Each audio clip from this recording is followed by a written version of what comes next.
open a Sagicor Bank savings account from anywhere. Go online and open yours today. The time by Sagicor Bank is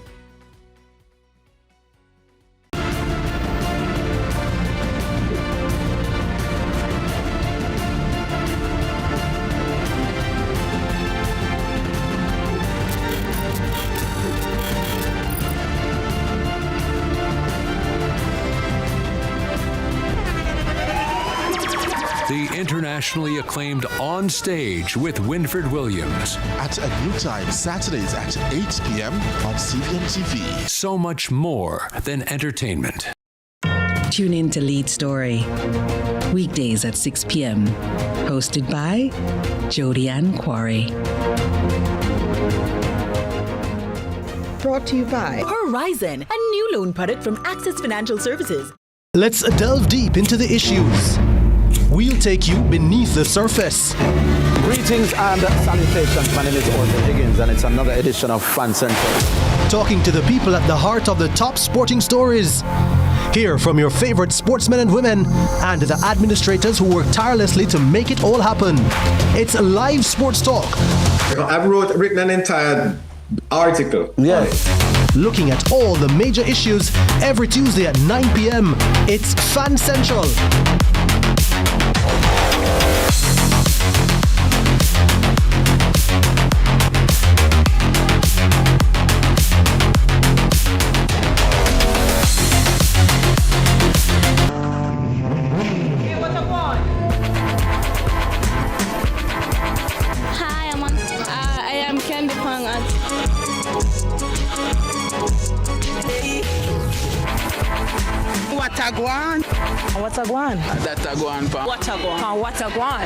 Watagwan.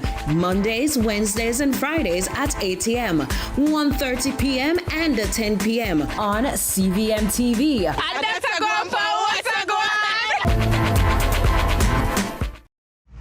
I'm me the stylist, no scammer, no style me. From the market to the farm to the office, money talk is everywhere. But are you making sense or nonsense? The Bank of Jamaica brings you common sense with BOJ. Real stories, real laughs, and real lessons to help you protect, grow, and manage your money. Mattress savings. At least my mattress, you charge me to sleep on it. Partner plan. Remember last year we needed our payouts early? But Miss Pam gave it to her cousin first. Or a sketchy loan flyer. Electrifying deals. See why making the right financial choices is pure common sense. Brought to you by Bank of Jamaica, empowering everyday Jamaicans one episode at a time. Grandpa, it's 2026. You can't keep hiding all your money in every single pocket forever.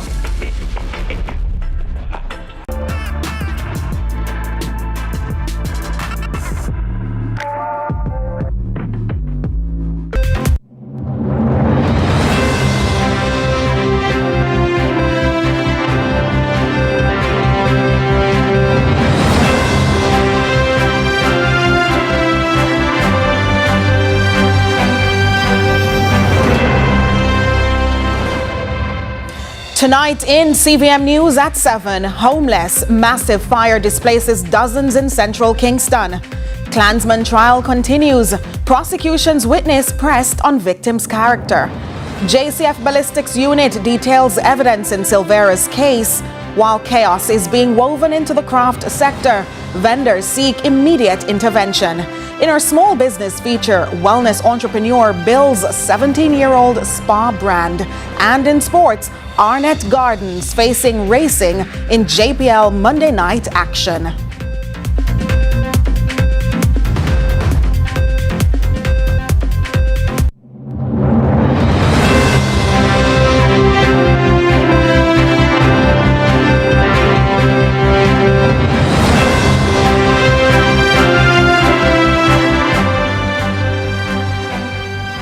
From Kingston, Jamaica, this is CVM News at 7 for Monday, March 16, 2026. I'm Nika Lewis. Thanks for joining us. Up first this evening, 18 children are among 25 people now homeless following a massive fire on Smith Lane and James Street in central Kingston Sunday evening. 3 units from the Jamaica Fire Brigade responded to the blaze, but as Crystal Williams now reports, the cause of the fire is still unknown. Minutes before 7 p.m. on Sunday, this massive fire engulfed several dwellings along Smith Lane and James Street in central Kingston. Units from the York Park Fire Station and the Trenchtown Fire Station responded. Assistant Commissioner Andrew Wildman is the acting officer in charge of Area 1 for the Jamaica Fire Brigade. On arrival at the given location, the team observed fire coming from the mentioned building, and they quickly got into operations. They operated for some time before bringing the fire under control. Assistant Commissioner Wildman says further support was provided by the Rollington Town Fire Unit. They would have learned that 25 persons would have been affected displaced as a result of their home being completely destroyed by fire. 25 persons, 7 adults, 18 children are now left to pick up the pieces after the blaze. As investigations on the cause of the fire continue, the Jamaica Fire Brigade is encouraging persons to exercise caution during fire-related emergencies. We will continue to encourage persons to be vigilant, to be smart in the usage of fires, and to have devices such as a fire extinguisher nearby in an event that there's a small fire that you will need to tackle. We also want to encourage persons to be their brother's keeper and look out for each other. So in an event such as this, we can give some support until the trained professionals arrive. Crystal Williams reporting for CVM News. Meanwhile, ballistic evidence was a critical part of the investigation into the killing of Melissa Silvera. Investigators say forensic testing helped determine whether the fatal bullet that killed Mrs. Silvera was linked to a firearm belonging to her husband, former MP Jolyon Silvera. Superintendent Miguel Bernard, who heads the ballistic unit within the Jamaica Constabulary Forces Forensic Services branch, detailed how the JCF found the devil in the details. Javoni Hamilton tells us more. Forensic science played a central role in the investigation into the death of Melissa Silvera. Superintendent Miguel Bernard, head of the ballistics unit in the JCF's Forensic Service branch, explains how the careful work of forensic pathologists and ballistic experts helped establish the link of former MP Jolyon Silvera's firearm. The criminal investigation aspect actually started by the diligent work of the forensic pathologists from the Institute of Forensic Science and Legal Medicine. In that post-mortem, the pathologists recognized that there were injuries on the body that were not consistent with a natural death. And as a result of that, the pathologists recovered projectiles from the body that were ultimately submitted to the ballistics department. And the team did an excellent job in analyzing that evidence and determining whether or not those bullets were from the suspect at the time firearm. Superintendent Bernard emphasized that forensic science relies on standard validated methods and objective analysis. The ballistic examination was complex due to the type and condition of the evidence, but trained and experienced practitioners were able to identify unique markings on the bullets known as ballistic fingerprints, linking them to Silvera's firearm. There were some similarities, but also some inconsistencies that could not be readily explained at the time, and that prompted us to look further and to review previous samples and previous test fires that were done in this particular case to assist us to now look at not only the class characteristics but also the individual characteristics, and applying the standard techniques and methodologies in analyzing tool marks. That is how we were able to come to a conclusion definitively that this is the firearm from which these ammunition components were discharged. The process included peer review by an independent expert from the UK, which confirmed the findings. Superintendent Bernard noted that forensic experts are objective and independent, focusing solely on analyzing evidence rather than determining intent or motive. Ultimately, our findings were reviewed by an expert from the UK, and it stood up to scrutiny. So it's important to mention that as forensic practitioners, our role is not to determine intent or motive. What we do, we analyze the evidence and explain to the court what those findings show. From initial autopsy findings to detailed ballistic analysis, the collaboration of forensic pathologists and ballistic experts were crucial in supporting the investigation. Reporting for CVM News, I'm Giovanni Hamilton. Another prosecution witness took the stand on Monday in the ongoing Clansman gang trial. The witness was pressed by a defense attorney about the character of a St. Catherine resident who was shot and killed in 2020. Carla Ramdeen has been tracking the trial.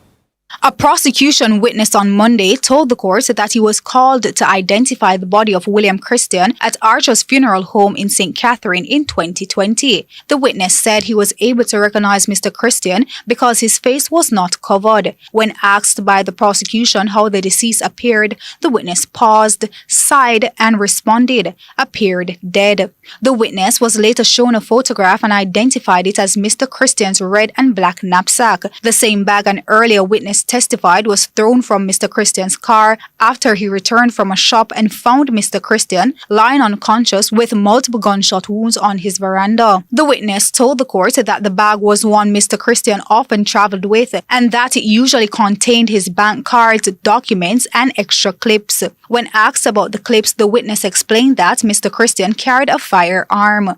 On the cross-examination, the witness said the firearm was licensed and that he had seen the certificate for it. Attorney at law Paul Gentles, representing the accused Michael Waldman, sought to establish whether anyone else may have had motive to harm Mr. Christian. The witness testified that he was unaware of the deceased associating with people of undesirable character or being involved in any questionable activities in his government job. The witness also denied knowing if the deceased was disliked by his colleagues, adding that he spoke to everyone.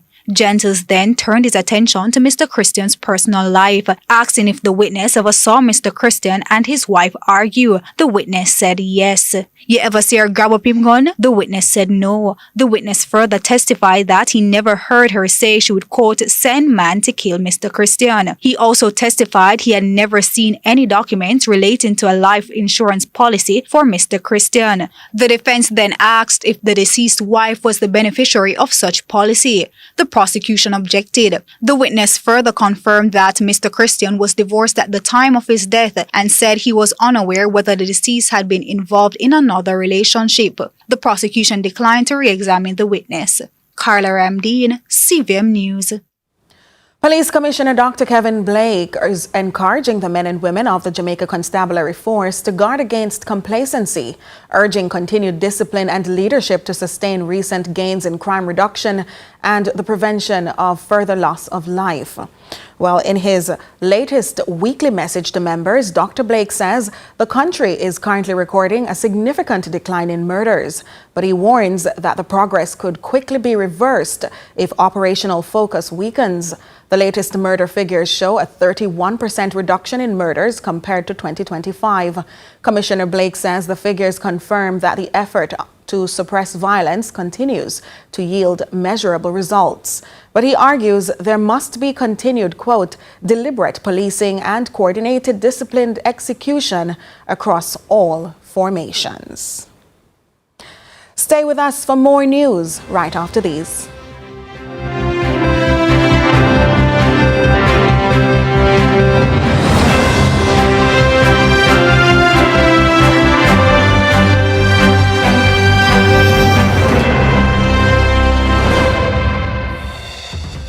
Christmas in March, only at Courts. Get up to 50% off select furniture, appliances, and electronics. Happiness is when you buy now and pay later with Courts Ready Finance. Plus 20% off 18 to 48 months credit. It's Christmas in March, happening now only at Courts. Bringing value home. Promotion ends March 31, 2026. Conditions apply.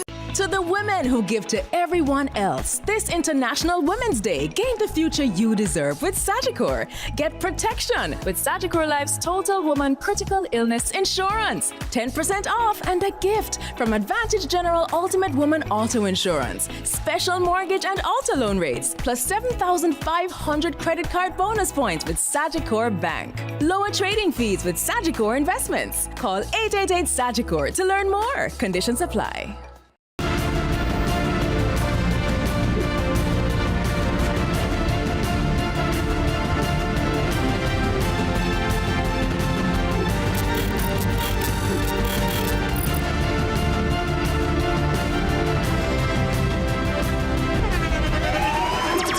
The internationally acclaimed On Stage with Winfred Williams. At a new time, Saturdays at 8 p.m. on CVM TV. So much more than entertainment.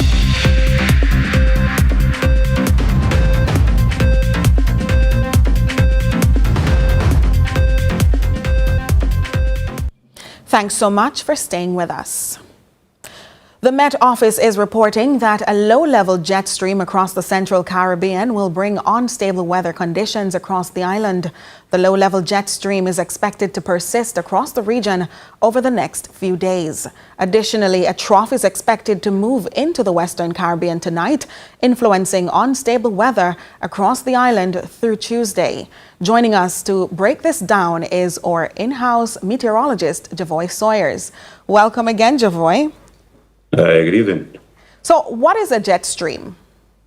So a jet stream is a narrow band of fast-moving air, typically between 25, 35 upwards to about 50 knots.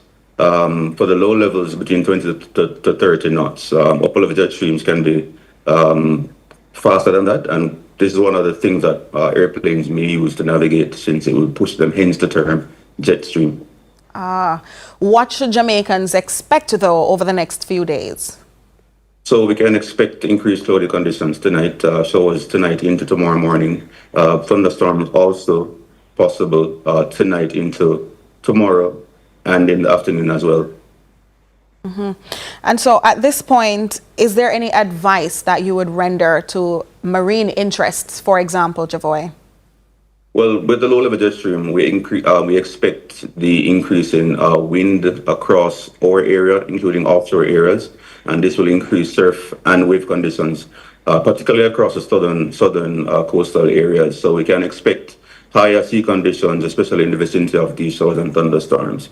We expect the conditions to persist into late week, as the low-level jet stream will cause the showers or produce the showers, while a frontal system coming down from the northwest will also enhance the activity over the area. Is this a rare or a common activity? I mean, I've never heard about this in terms of weather events as commonly as I've heard about troughs or storms and such. Is it rare? Not necessarily. It's a very common event across the Caribbean, especially during the summer months. We have a low pressure system to our south and an increasing high pressure system to the north. So the difference between these two is what caused the wind to increase in speed. So the stronger the difference, the pressure gradient, the stronger the wind between the two. All right. Any advice overall for those of us who've never experienced anything that they can recall being a jet stream? Well, we can expect windy conditions to persist tomorrow into late week. With that, showers and thunderstorms, and we can also experience gusty conditions in these thunderstorms. We recall one evening we had a squall, which many of us would remember. So we can expect conditions like that tomorrow morning into the afternoon hours. All right. Thank you so much, Javoy Sawyers. You're welcome. Now we move to another matter of concern. Over a dozen craft vendors from the Harbour Street Craft Market demanded intervention and the ousting of their president at the weekend in St. Anne. The vendors insist 9 months into her tenure, the president has shifted her approach from serving all to allegedly serving self and allies, ignoring the plight of the members, they say. These allegations were echoed by even some who endorsed her campaign and seriously noted by the Craft Alliance president. After assuming the post of president of the Harbour Street Craft Market Association in St. James, irate members say Pauline Anderson veered from her initial campaign promises, allegedly taking a more self-serving approach. Allegations, they say, grew louder after the Category 5 hurricane demolished their homes and livelihoods back in October. We are just sitting in there daily. There's no tourists, there's no business. Melissa came and some of the shops was total, I mean, destroyed. And there is nothing that has been done to them. You, the president, know that these people lost their houses and they have lost their business. And you would not give them a day at the pier. You're giving your friends repeatedly. Day after day, it's just you and your friends. You know what? I say 2 wrongs can never be right. I was wrong, but you are double wrong. We came up with an idea saying that if someone does a carnival and someone does a unpopular ship, we take them off the list so that everybody can get a piece of the pie. We will make a decision today, and in the evening, she goes behind her back and change it. So it's like we have no power. She has everything. She's the secretary, the president, the treasurer, the PRO, and also zone leader. We don't want a president like that. I am fine being a vice president because persons in marketing that said I am power hungry.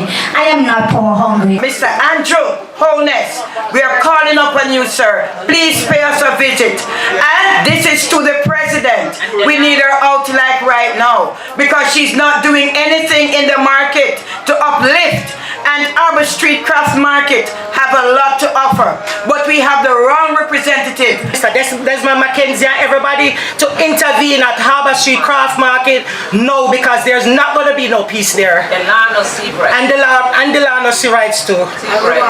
Okay, we want back with market. We market. This is too much man nature. One of her supporters in her presidential bid says Ms. Anderson has sent her to the pier only once to sell since her election. I have nothing more to say about her, but I'm telling her, God power, my power, and this right hand will be taking her, and she don't have much left. By June, she has to go because the same left hand will put her in, a hit they take him out. The allegations are all too familiar to Devon Mitchell, president of the Alliance Craft Vendors Association of Jamaica. He assures meetings will be had to come to an amicable resolution. As your president, I am very sympathetic with you, and we'll be working assiduously in order to bring this matter to closure, because it cannot be the way as how it is. It cannot be business as usual. No way. We have to fix this problem. Yes. What has been happening to you there in Harbour Street Craft Market, we have seen some of the same problem, in different jurisdictions. And we're saying, to all the leaders of these markets that the ship here shouldn't be used as a weapon against the people. He says the issues raised about perceived sabotage and use of the pier are not unique to the St. James vendors and hopes to settle the matter swiftly. CVM News has since sought a response from the president in relation to the claims. Meantime, the people of Woodsville, Hanover are breathing a collective sigh of relief tonight following an announcement that the community bridge, which was destroyed by heavy rain 4 years ago, will finally be repaired. Natasha Williams reports. Citing it as good news for the residents, Mayor of Lucy, Sheridan Samuels, says after 4 years of using the makeshift wooden bridge in Woodsville, Hanover, motorists and pedestrians can soon traverse the soon-to-be repaired bridge in faith. Mayor Samuels says the move under the government's accelerated rural bridge program should bring a glimmer of hope to the residents. You know that we have been struggling with the Woodsville Bridge, and I have good news for you. This bridge make life miserable not only for the residents or persons within the Oakville division, but also in the Sandy Bay division and persons also living in Westmoreland. While progress on such critical infrastructure can sometimes seem slow and uncertain, I am pleased to report that there now appear to be a glimmer of hope and movement in the right direction. The decision was made following a meeting last Tuesday with the planning committee at the municipal corporation, during which a proposal was also made to construct 55 modular bridges across the island to strengthen rural infrastructure and socio-economic development. The Woodville Bridge in Hanover has been identified for possible repair or replacement. I am so happy that this bridge has been taken into consideration, because in the initial stage, the Woodsville Bridge was not included in the plan for Hanover. And we have actually asked them that would rather give up all the other bridges that they want to repair to ensure that we get the Woodsville Bridge fixed for the residents there. And so be it. We are seeing some light on this matter. The bridge, which served residents in adjoining Westmoreland and Hanover communities for over 100 years, was first damaged by heavy rainfall in 2022, but later collapsed on Good Friday in 2023 after withstanding further damages, leaving several communities marooned. As a temporary fix to a long-standing problem, the residents from both parishes joined forces and constructed a large wooden bridge which is still being used today. Natasha Williams, CVM News. It's another Carnival season, and the findings of an assessment of the economic impact of Carnival in Jamaica 2025 are in. Tourism Minister Ed Bartlett notes Carnival on the island is no longer simply a seasonal celebration, but it has matured into a powerful tourism and economic asset with measurable national impact. We hear more from Crystal Williams. Bartlett is reporting that Jamaica Carnival generated $32.2 billion of household income in 2025, meaning Jamaicans earned this money directly from Carnival. He says this supported just over 200,000 full-time equivalent jobs. Many of those jobs are seasonal, and we should be honest about that. But it also shows what happens when a well-produced cultural event moves income, opportunity, and enterprise right across the economy. According to the minister, the total cost of staging Carnival in Jamaica in 2025 was 733 million Jamaican dollars. Against that, the total economic benefit generated was 165.7 billion. I said that earlier on. So that translates to a cost-benefit ratio of $225.95 Jamaican for every single Jamaican dollar invested. A powerful ROI. The minister says the 48% increase in total economic output between 2024 and 2025 is more than marginal growth. He argues Carnival goes beyond entertainment and into the territory of national economic significance. In 2025, Carnival in Jamaica generated 165.7 billion Jamaican dollars in total economic output. That is up from 111.7 billion in 2024 and represents an increase of nearly 48% in a single year. According to the findings presented by the minister, in 2025, the total direct expenditure related to Carnival amounted to 7.7 billion Jamaican dollars. This involves the cost of things like costumes and makeup. The data presented indicate that approximately 7,400 local revelers spent a total of 433,302 Jamaican dollars each, adding up to $3.1 billion in direct economic activity. He also shared findings of the expenditure by international patrons. International patrons, about 5,400 visitors, spent an average of US $5,320.89 each, with total direct visitor spending reaching 23.6 million US, or approximately 3.76 billion Jamaican dollars. That's the kind of ROI that Carnival provides. Crystal Williams reporting for CVM News. We return with more right after this break.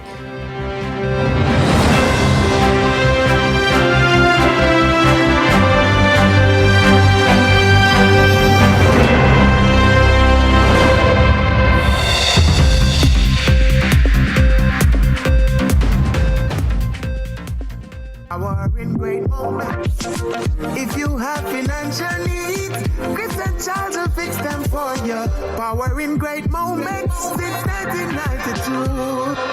Oh, we have it all. Power in great moments. Relax, you got Chris and Charles. Oh, we have it all. When you think alone, think Chris and Charles. New KFC Saucy Wings. Available in sweet red chili and citrus chipotle barbecue. KFC, it's finger licking good. The time by KFC is 7:30.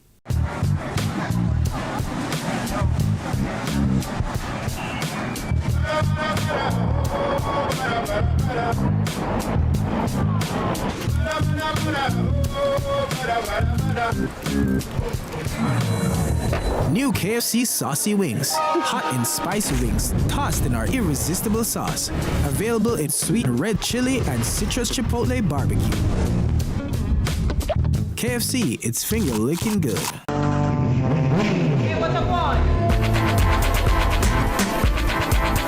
Hi, I am Candy Pang.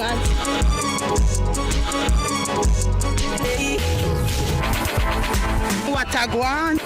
What a guan? That a guan, pa. What a guan? What a guan? What a guan? Mondays, Wednesdays, and Fridays at 8 a.m., 1:30 p.m., and 10 p.m. on CVM TV. That's a guan, pa. What a guan?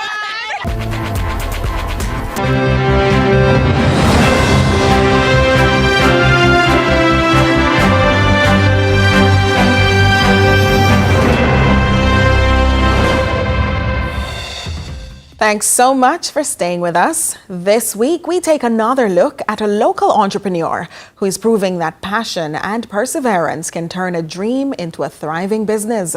In tonight's small business feature, our reporter Kevin Black steps inside a wellness brand that has been serving clients for more than 17 years, built on consistency, customer care, and a commitment to self-care. Small Biz, Big Dreams is brought to you by Access Financial Services. Tonight, on Small Biz, Big Dreams, we step into a world of wellness, relaxation, and self-care. This is Small Biz, Big Dreams. Juliet Thompson has spent the last 17 years building her brand in the beauty and wellness industry. Her business, MJ Body Concept and Spa, has become a go-to spot for clients seeking body treatments, skincare services, and total relaxation. She says what started as a love for helping people look and feel their best quickly turned into a full-time business. Well, I used to work somewhere else before, and I decided to just go out on my own and start business basically. I decided to branch out because I wanted to be able to have more control over what is being done or what was being done to clients.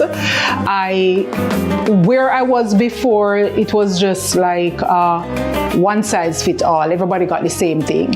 So I decided to be customized. I have customized services for my clients. What we do is, as I said, it's not a one size fit all. We would analyze the skin, see what is happening, and then we would recommend a regimen for you to follow. Over the years, she has expanded her services to meet the growing demand for professional spa treatments while maintaining a personal touch with each client. She says consistency and customer care have been key to her success. I am with a particular bank, and trying to get funding from them was just so difficult. It was so difficult. Another friend of mine told me about Access, and that is how I started. They basically helped me to get in my equipment, get the products rolling, all of that. Here is our deep pore facial cleanser and the purifying toner. So you would use these two together. This is the moisturizer that you would use. So you would wash with the cleanser, use the toner on cotton and wipe. Then this is your moisturizer, and then this is our Youth Boost facial oil. For aspiring entrepreneurs, Juliet says passion, patience, and proper training are essential in the beauty industry. She encourages young business owners to stay focused and never give up, even when challenges arise. Oh my God, you would have to be very determined, very tenacious. Don't give up. You can't be easily swayed. You'd have to be like just focused and just make sure that whatever you are doing, you do it to the best of your ability at all times. We're located at 527 Roosevelt Avenue, and that's near to the National Stadium and Stanton Terrace. Our number is 876-281-0278. Next week, we'll meet Shauna Lee, a castor oil specialist who's making oil on Jamaican soil. Until then, for Small Biz, Big Dreams, I'm Kevin Black. Small Biz, Big Dreams is brought to you by Access Financial Services. We now turn to regional and international news with Marshall Hazley.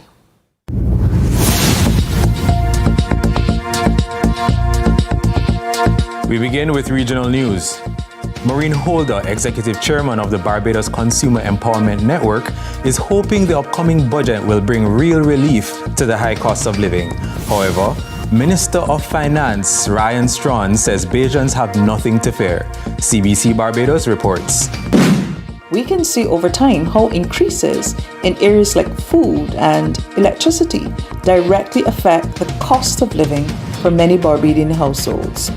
We're also hoping to hear about greater transparency around costs, particularly in areas like, again, electricity and fuel, because these prices affect almost every household. In international news, Prime Minister of the UK, Keir Starmer, says the UK will not be drawn into a wider war. He said this after Trump warned that the future of NATO could be at stake unless allies, including the UK, provide military support in the region. Al Jazeera has the details. We will protect our people in the region.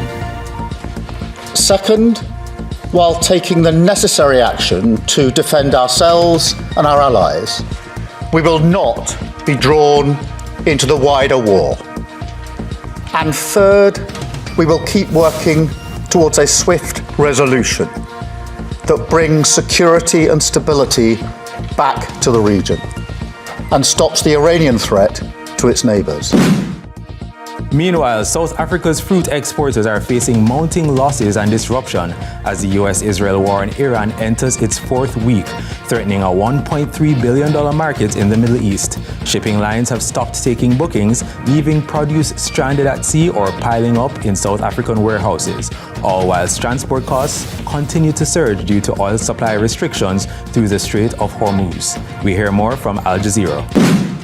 While the Jebel Ali port in the UAE was reopened after services were briefly suspended, the unpredictability for exporters remains, and the restrictions on oil exports from that region is having an effect. Some of our export clients has indicated that there is an increase in transport cost. They're also struggling to reach certain markets, so the impact is cost at the moment, and market access seems to be more difficult. Some produce that was shipped before the conflict is stuck at sea. Exporters say some shipping lines are not taking bookings for fruit that's now piling up. And that's it for regional and international news. I'm Marshall Hazley.